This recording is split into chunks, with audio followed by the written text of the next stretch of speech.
Hallo, mein Name ist Cecil Baumann. Ich bin die Moderatorin und Gründerin von «Ganz in Bewegung». Ich bin Expertin für Bewegung und Alexander-Technik. Mein Unternehmen richtet sich an ganzheitlich denkende Menschen, die ihre Mind-Body-Connection verbessern wollen. Wir melden uns heute live aus dem winterlichen, kalten Zürich. Dieses heutige Interview führen wir mit der Sarah Renzi, der Entrepreneurin at Heart and Brand Lover, sowie Gründerin von The Rise Collective. Wir freuen uns sehr, Sie heute hier zu haben. Aber bevor ich unseren Gast vorstelle, möchte ich euch erklären, was ich unter Mind-Body-Connection verstehe. Das von uns entwickelte ganze Bewegungssystem umfasst 7 grundlegende Komponenten vom Menschsein. Das beinhaltet deine Bewegungen, deinen Körper, dein Umfeld, deine Erfahrungen, deine Emotionen, dein Denken und alles ist mit dem Atem verbunden und auch untereinander vernetzt. Unser Gast Sarah Renzi ist seit über 20 Jahren im Bereich Marketing und Kommunikation tätig und hat während der erfahrungsreichen Zeit diverse Brands aufgebaut und weiterentwickelt. Eine Markenstrategie auszuarbeiten ist ein kreativer Vorgang, der ihr aber nur unter bestimmten Voraussetzungen Freude bereitet hat. Sie hat nämlich festgestellt, dass wenn sie als Kundin den Entwicklungsprozess an einer Agentur überlässt, hat oftmals ihre Identifikation mit dieser teuer bezahlten Strategie gefehlt hat. Die Erfahrung musst du nicht machen. Ihr Ansatz, eine Markenstrategie auszuarbeiten, ist, dass ihre Kundinnen und Kunden den Weg selber aber mit Freude gehen können, weil sie auf Schritt und Tritt begleitet werden. Sie unterstützt, stellt Fragen, gibt Sicherheit, wo nötig und stellt das Workbook zur Verfügung, wo sie eigens für diesen Prozess entwickelt hat. Yoga und Meditation gehören für sie seit ihrer Yoga-Teacher-Training-Ausbildung zum Alltag. Die Übungen erden sie und geben ihr die nötige Balance, damit ihre Kreativität nicht von dem hektischen Alltag überschattet wird. Aus diesem Grund integriert sie die Methode in ihren Rise-Retreats. Wenn du eine Frage an Sarah stellen möchtest, wende dich bitte direkt an sie. Lassen Sie jetzt Sarah Renzi herzlich begrüßen. Willkommen, Sarah. Danke vielmals, liebe Schön, dass du Selin. da bist. Ja, schön, dass ich mit dir das Interview führen darf und dass ich da ein bisschen erzählen darf, was ich mache. Ja, das ist super. Ich bin so froh, bist du da. Du beschreibst dich selber als Entrepreneurin at Heart und Brand Genau, Lover. Wie genau. beeinflusst die beiden Aspekte deine Herangehensweise an die Entwicklung von Markenstrategie? Also das Brand Lover eben, ich glaube, es sagt es schon extrem aus. Also ich bin ein mega Fan von Branding, also was dann schlussendlich dabei rauskommt, also das Visuelle, was der Kunde dann auch sehen oder was ihr alle seht, auch von den grossen Brands, weil uns das auch emotional so stark prägt und ich finde so, wenn das einfach wirklich toll aussieht, dann kann man so viel damit bewegen, dass es eigentlich sonst gar nicht viel mehr braucht, weil das Visuelle ja dann so von innen raus auch kommt. Und deswegen ist es so, okay, es ist wirklich so meine Passion, die Brands, und deswegen halt auch das Thema eben dann von der Strategie, dass man überhaupt einmal zu dem Output dann auch auf dem richtigen Weg ankommt. Und das Entrepreneur at Heart ist in dem Sinn, ich finde, wenn man so ein bisschen als Entrepreneur unterwegs ist und nicht nur in Corporate denkt und in Prozess denkt und von jetzt muss ich genau von A nach B und dann kommt dann C. Ich finde, es braucht viel mehr auch Freiheit, es braucht viel mehr Agilität, um gewisse Sachen zu entwickeln. Und das ist das, wo für mich so ein bisschen das Entrepreneurship auch ein bisschen ausmacht, so ein bisschen out of the box denken, ein bisschen mutig sein, mal einen Schritt vorwärts, ja, und dann vielleicht geht es wieder zwei zurück, aber egal, man geht weiter und macht und tut und probiert sich ja, weiterzuentwickeln und zu netzwerken und eben auch so Frauen lernen kennen wie dich. Und das ist es schlussendlich, was dann ausmacht. Ja, also du betonst ja wirklich die Freude, die du hast am neuen Entwickeln. Und Mhm. so auch die Bereitschaft, sich auf die grüne Wiese, irgendwie auf dieser grünen Wiese auszutoben, sage ich jetzt mal. Genau. Weil dort kannst du, glaube ich, Kreativität am besten, oder? Irgendwie Genau, wachsen lassen, oder? Also dort kann man genau, sich so ausdrücken, oder? Das ist genau. wirklich so ein bisschen bemerkenswert, dass du einfach gefunden hast, du musst den Leuten so eine grüne Wiese zur Verfügung stellen und dann kommen die kreativen Ideen und dann Genau, kommt auch die Identität, oder? Also genau. das ist wirklich wunderbar, aber dann kommt ja gleich die Markenstrategie rein und das nimmt mich wunder, wie du ja die Herausforderung meisterst, weil ich bin sehr kreativ und ich habe mich stundenlang austoben, ohne irgendwo hinzukommen. Am Ende ist zwar eine super tolle Zeit gewesen, aber irgendwie muss man es ja nachher gleich in eine Strategie hineinbringen Genau. und auf einen Punkt bringen. Also, wie machst du das, die Herausforderung? Ähm, ich glaube, für mich ist extrem wichtig, dass wie das Umfeld stimmt. Also sprich, dass wenn ich jetzt einen Workshop mache, dass dass irgendwie der Raum, wo wir drinnen sind, also dass das zum Beispiel fein schmeckt, dass man das vielleicht vorher ein bisschen geräuchert hat, also sicher auch frische Luft reingelassen. Also auch so ein bisschen das Energetische stimmt. Also ich lasse halt dann auch diese Aspekte reinfließen und so ein bisschen eben bei Strategie hat man ja eben das Gefühl, das ist so Mhm. extrem durchstrukturiert. Ja, bis zu einem gewissen Grad ist es das auch, soll es auch sein. Aber mit den Fragen, die ich wie in dem Arbeitsbuch drin habe, in dem Workbook, das ich für mich, also eigentlich für mich mal in erster Linie entwickelt habe, geht mir wie, das ist wie ein Leitfaden, den ich dann wie nachgehen kann. Also ich bin dann zwar mit mir selber beschäftigt und auch mit meiner Kreativität, weil es gibt auch sehr kreative Fragen im Sinne von, wenn du ein Tier würdest auswählen für dein Brand oder für deine Firma, welches Tier ist das und warum? Und das ist eine kreative Frage, wo man jetzt vielleicht, wenn du das mit der Agentur machst, wird das vielleicht nicht gestellt. Aber ich kann dann wie Sachen daraus herauslesen, oder? Also wie schaut jetzt meine Klientin ihre Brand selber an? Also ist es ein Pfau, wo irgendwie sehr vielseitig unterwegs ist? Oder ist es ein Wolf, wo zum Beispiel sehr, ja, andere kann führen, Guidance kann geben? Und das gibt mir auch schon wieder ein Feeling, aha, wo sieht sie sich selber als Brand? Und das ist dann für mich so ein bisschen auch das Kreative, wo aber trotzdem in eine Struktur reinpasst. Also das bin ich Also, tatsächlich noch nie gefragt worden, was für ein eben Tier. siehst du, du kannst mal Ja, das liebe ich. überlegen. Das ist wirklich so der ganzheitliche Ansatz, weil oftmals macht man ja die Erfahrung, man gibt wirklich viel Geld aus fürs Branding und Genau. Strategie und alles und da hat man ganz viel Text und Sachen, wo jemand erstellt hat für einen und eben, es kommt wie nicht, also ich habe genau die gleiche Erfahrung, wie du gemacht hast. Mhm. Als Klientin habe ich auch schon hinter mir und muss sagen, ja, man muss wirklich die Arbeit leisten, von innen rauszugehen. Weil Ja, sonst ist es wie nicht stimmig und das ist nein, so wertvoll. nein. Darum liebe ich da deinen Ansatz. Also das ist für mich komplett neu und darum habe ich dich auch eingeladen in das Interview. Ich finde, dass man viel mehr, gerade Therapeuten und Frauen vor allem, weil wir sind so Mhm. ganzheitlich unterwegs und Genau. haben so Mühe, uns zu erfassen, weil wir sind ja überall.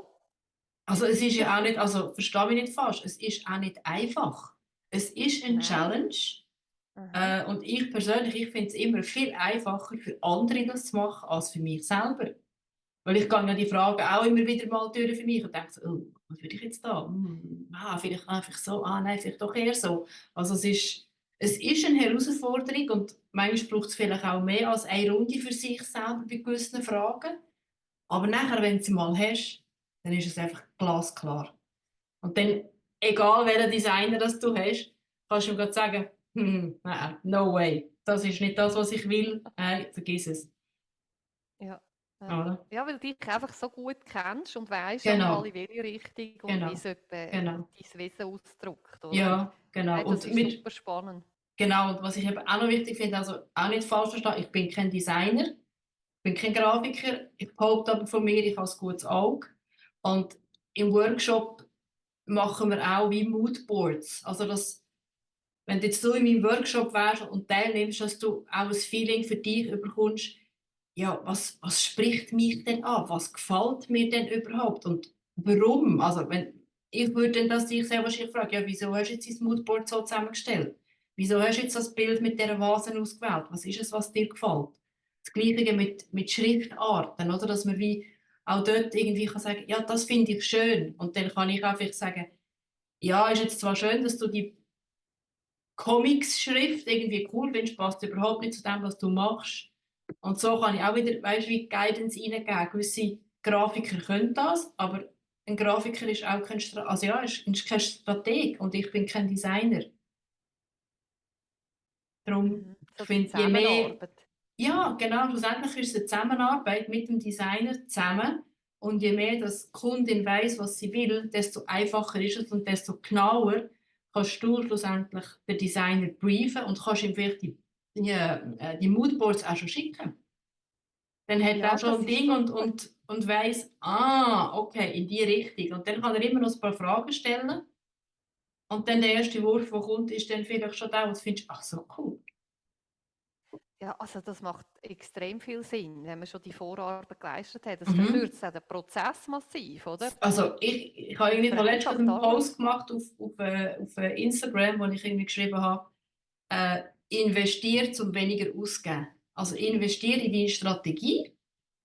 Dann hast du nachher nicht 5 Korrekturrunden mit dem Designer, wo du musst zahlen, weil vielleicht sind nur eine oder zwei integriert in der Offerte. Oder du machst in einem halben Jahr ein Rebranding, weil es einfach nicht stimmt. Und dann gibst du noch einmal das gleiche Geld aus.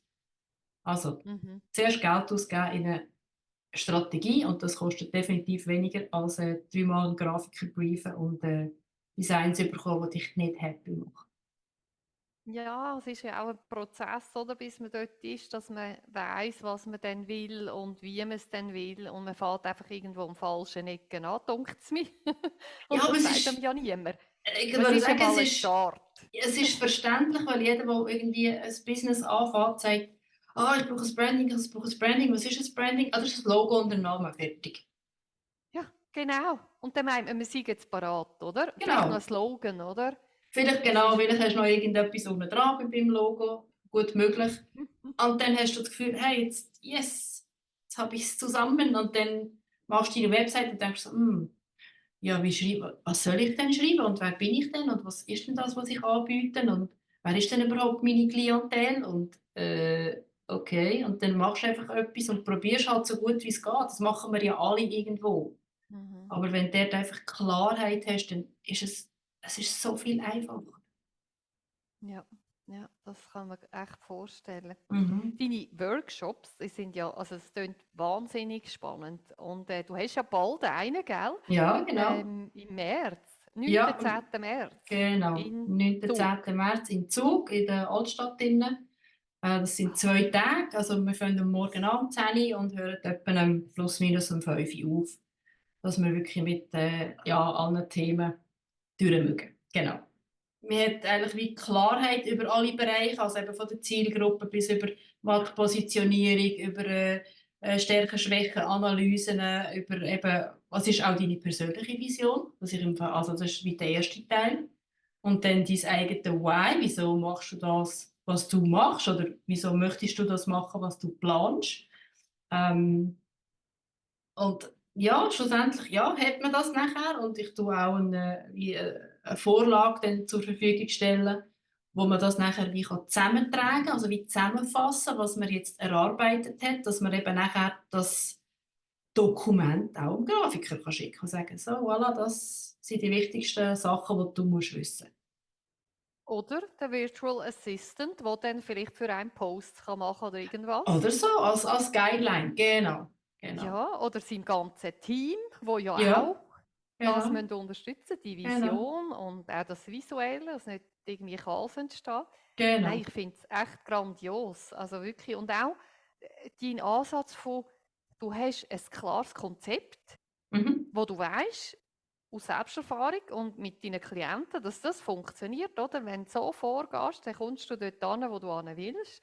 Und dann ist aber auch noch dir so die Gemeinschaft wichtig, oder? Dass die Umgebung, oder? Du schaust, dass Mhm. der Ort stimmig ist, du schaust aber auch, dass die Leute stimmig sind, dass sich alle wohlfühlen. Also ich glaube, das ist dir ja so wichtig. Wieso ist denn dir das so wichtig in dem Prozess? Wieso braucht es das, Ich um finde, das dass zu es das arbeiten? braucht, also dass man sich wohlfühlt und wie, weißt, wie eine Art aufgehoben und dass man so sein kann, wie man ist oder auch mit den Herausforderungen, die man dann vielleicht auch während dem Prozess hat, weil man vielleicht nicht überall eine Antwort hat, was total normal ist.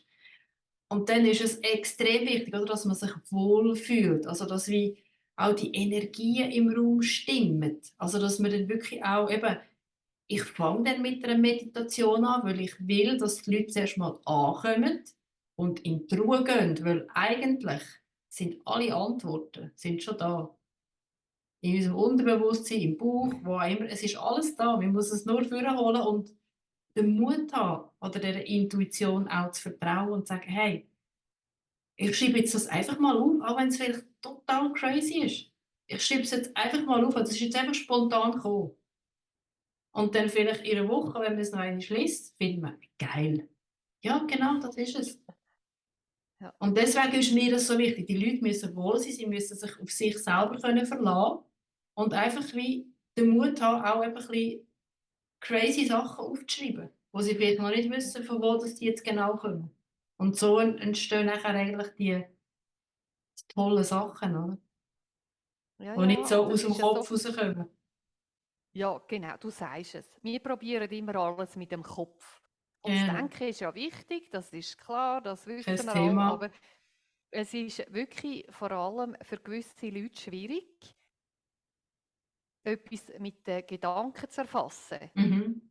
Tools und Unterstützung bietest, um genau das rauszukitzeln können. Weil sonst ist es einfach frustrierend. Ja, ich weiß es halt nicht. Oder, keine Ahnung, was ich jetzt da, und was soll ich jetzt da wieder schreiben? Ja. Das ist, also Also das es kann dann kann schon trotzdem geben. frustrierend sein. Also weißt du, dass du wie der hockst und Natürlich. findest, die Frage, wie soll ich jetzt die beantworten? Aber dann bin ich Und dann ja auch ist dort wichtig, und kann genau, vielleicht dann ist wie noch eben eine wichtig, andere hast du Frage jemanden, stellen. Genau, genau, genau, wo dann genau. andere Tools noch reinbringen kann und sagen, hey, ist egal, wenn du sie jetzt nicht einfach mit dem Kopf anbringst, ist doch gleich. Dann schreibst du auf, was auf der Gefühlsebene geht, oder? Ja, oder Dann lässt gehst es du wirklich leer ein und gehst bisschen mal weiter. weiter. Ja, genau, Und eben. kommst noch einmal zurück und vielleicht ist es dann da und vielleicht ist es morgen da oder vielleicht ist es da, wenn wir beim Mittagessen darüber reden.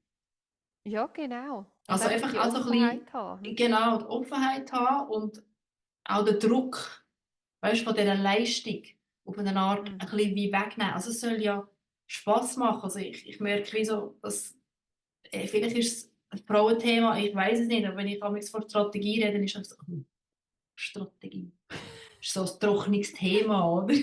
Ja, Ja. kann sein, aber es ist so hilfreich. Es gibt dir deine Linie vor, der rote Faden, wo es durch soll. Also, oder ein Schiff ohne Kompass. Ja, wie willst du denn navigieren? Du musst dann Mhm. extrem gut sein mit Sternchen lesen. Ja, Also, das oder? macht schon alles schwieriger, oder? Wenn Ja, man es so macht es viel kein... schwieriger und du bist viel unsicherer, oder? Bei Ja, jedem, ich sage jetzt, bei jedem Ding, das du schreibst, bei jedem Post, denkst du, Scheiße, wie soll ich jetzt? Und welches Bild soll ich jetzt? Und was ist denn überhaupt, was soll ich für eine Message? Wenn du das eben nachher nicht hast, dann fällt es viel leichter, jetzt egal ob du es machst oder eben ein Mitarbeiter von dir, dann ist es wie klar. Und das ist mhm. nachher, also das finde ich halt so das Schöne daran, dass, ja, das wie so, es ist nicht immer alles dann 100% in Stein gemeißelt, aber du hast einfach deine Linie und du weißt, okay, da gehe ich durch. Ja, okay, jetzt muss ich vielleicht da noch ein bisschen etwas anpassen, weil es irgendwie ein anderes Thema noch ist. Oder es ist neu, Hauptsache, du bist noch nicht bekannt, hast jetzt noch keinen Namen vielleicht im Markt. Dann musst du vielleicht noch ein bisschen mehr darüber erzählen oder warum oder deine Beweggründe. Und wenn du jetzt irgendwie super bekannt bist, ja, dann ist dann das vielleicht ein bisschen weniger wichtig, oder? mhm. Ja, ja.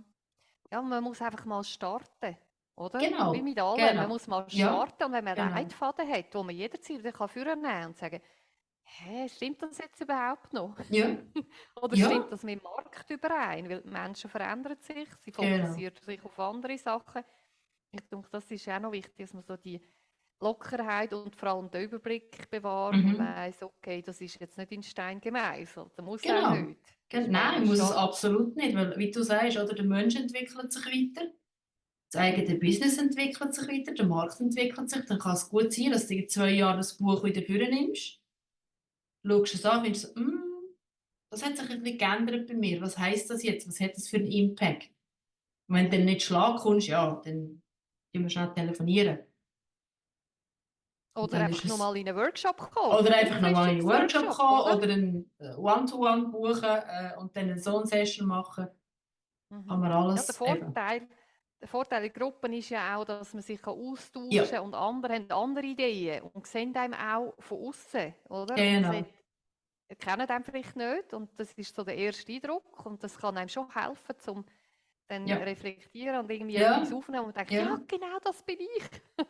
Also Ja, oder jemand ist ja hat eine wirklich, Idee für sein eigenes Business und du findest so, ja, das ist jetzt cool, das könnte ich doch bei mir auch noch irgendwo einfließen.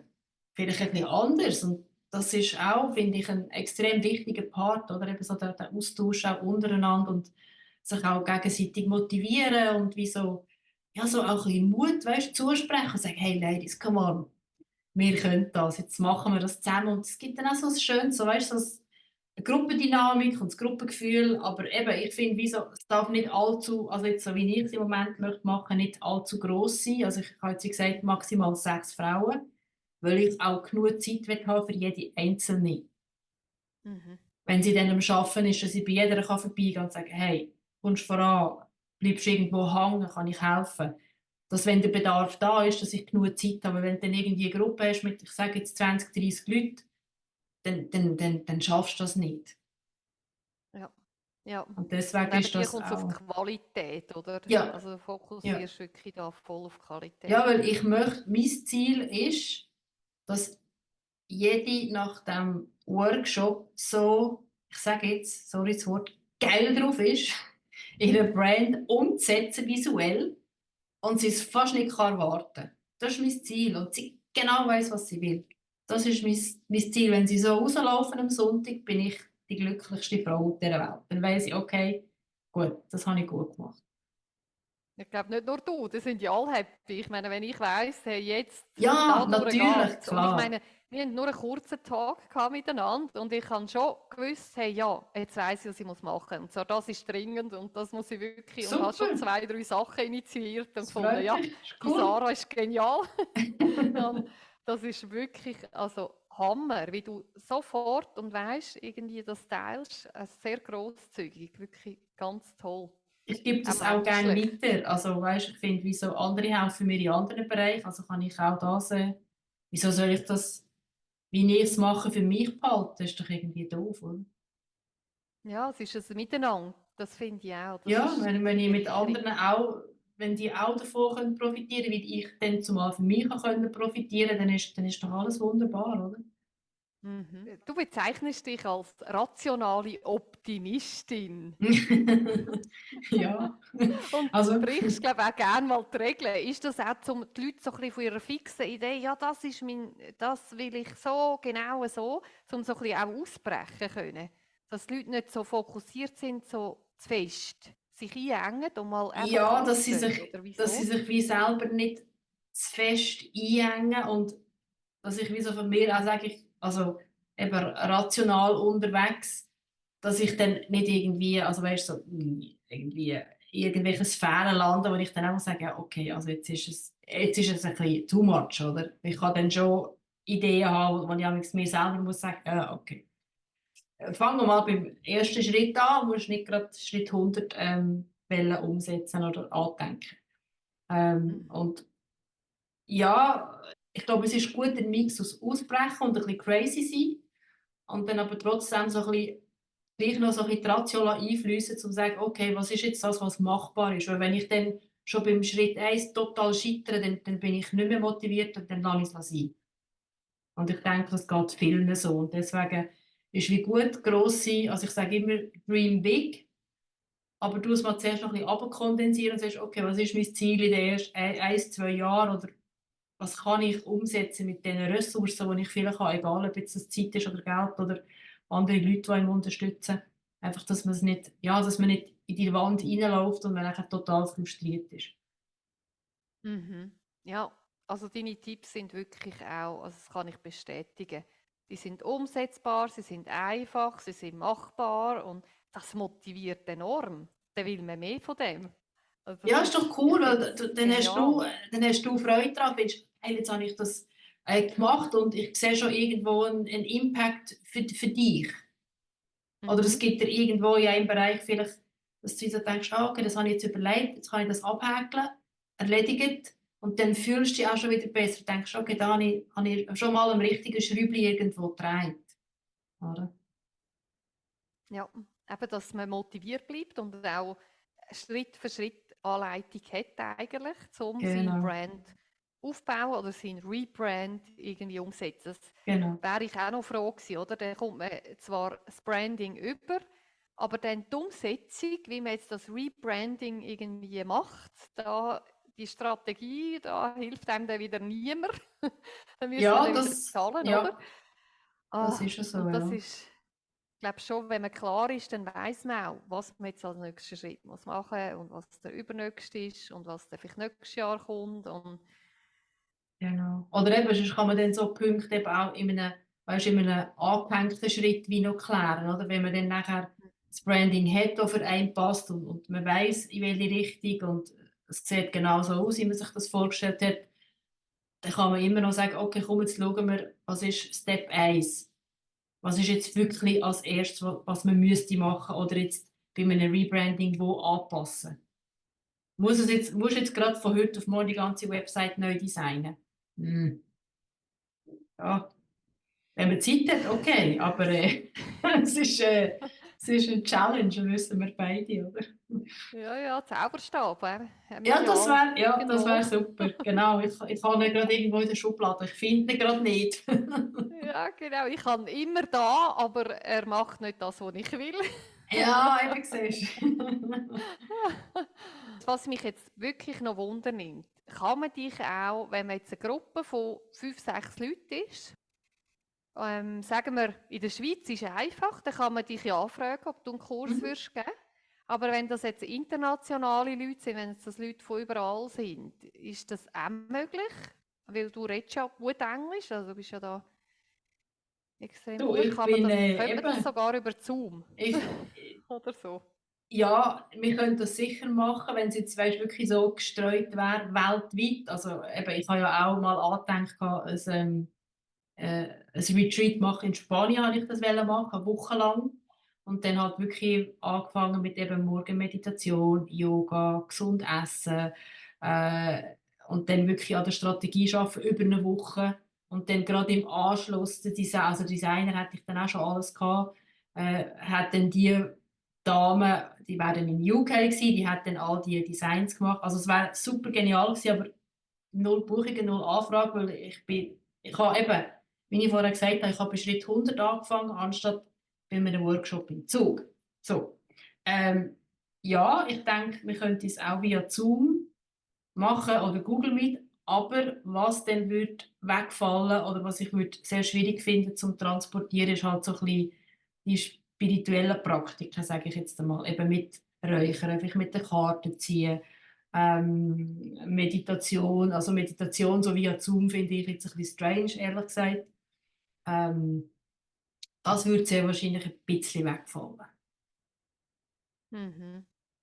Aber Ja, und es ist eben, auch das Alltägliche, oder? Man sitzt ja vor dem Computer in ja, seinem gewohnten Umfeld und genau, eigentlich finde ich es so schön auch weg, raus, ja, anderes Umfeld, andere ja, Leute, ein Thema und du ja. kümmerst dich jetzt wirklich mal einfach nur um das.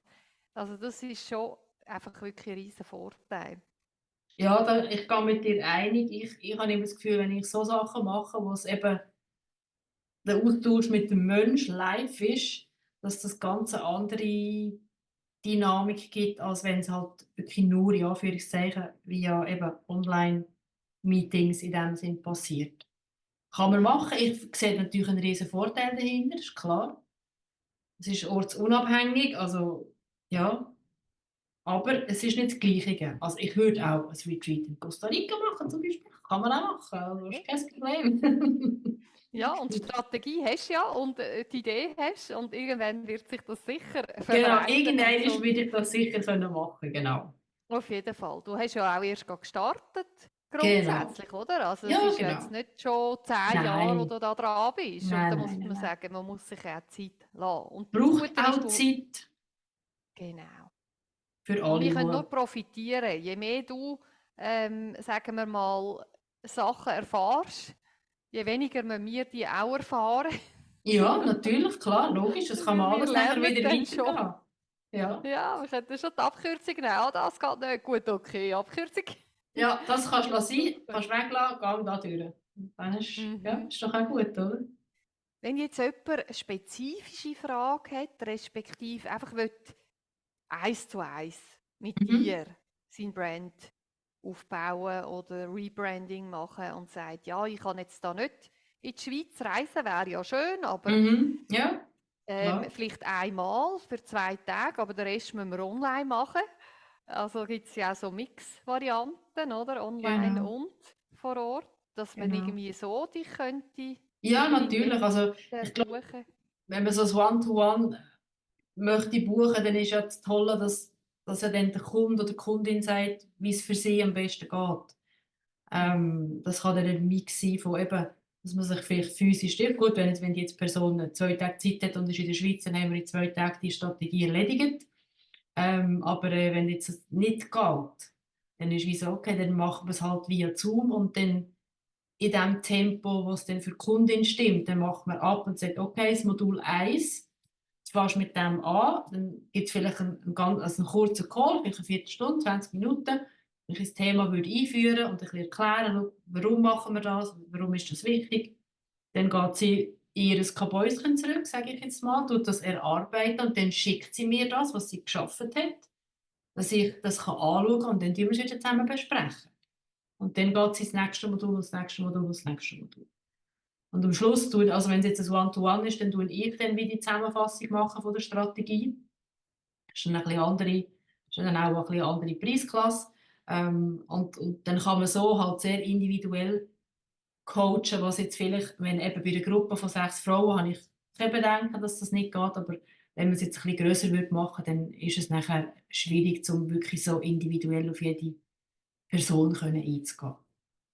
Mhm. Es ist halt auch ein Zeitaspekt, oder? Gewisse haben einfach Genau. nicht die Zeit, um so viel zu Ja, investieren. genau. Und die zahlen lieber mehr, dafür in kürzerer Zeit und nur auf sich Ja, oder bezogen einfach nach und in ihrem ihrem Timing. Tempo.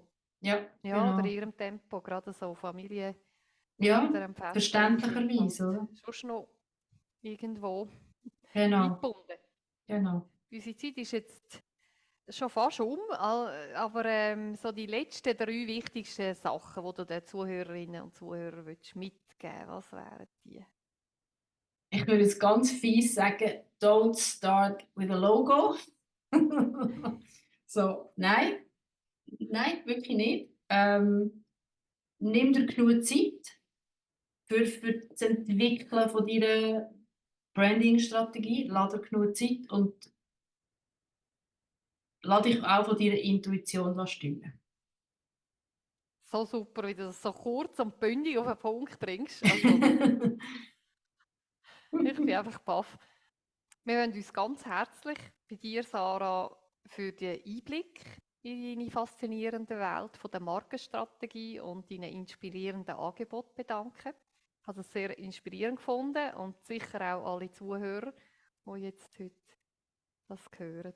Ja, danke dir vielmals, Cecil, dass ich da durfte teilhaben an deinem Interview und in deiner Firma und so in dem Sinn ja, auch ein bisschen mehr Visibility bekommen. Bei einer sehr spannenden Zielgruppe, bei euch Therapeuten finde ich das immer sehr spannend. Also von dieser Seite, also ja, auch von mir herzlichen Dank für deine Zeit. Und die spannenden Fragen. Danke vielmals. Danke allen Zuhörerinnen und Zuhörern, die heute da sind. Und wenn ihr ebenso begeistert sind und tiefer in die Welt von Markenentwicklung eintauchen möchtet, zögert nicht, euch mit der Sarah in Verbindung zu setzen. Besucht ihre Webseite unter www.therisecollective.com, um mehr über ihre bevorstehenden Workshops, also am 9. und 10. März in Zug, zu erfahren oder auch Einzelsessions zu buchen. Vielen Dank für euer Interesse und viel Erfolg auf der Reise zur Entwicklung von einer klaren und erfolgreichen Marke. Der Podcast kann auf unserem YouTube-Kanal und auf unserer Webseite www.ganzinbewegung.com angeschaut werden. Folgt uns für weitere Inhalte auf Instagram @ganzinbewegung, Facebook @ganzinbewegung.ch. Alles Gute, passt auf euch auf und lasst uns wissen, wie ihr das Interview gefunden habt.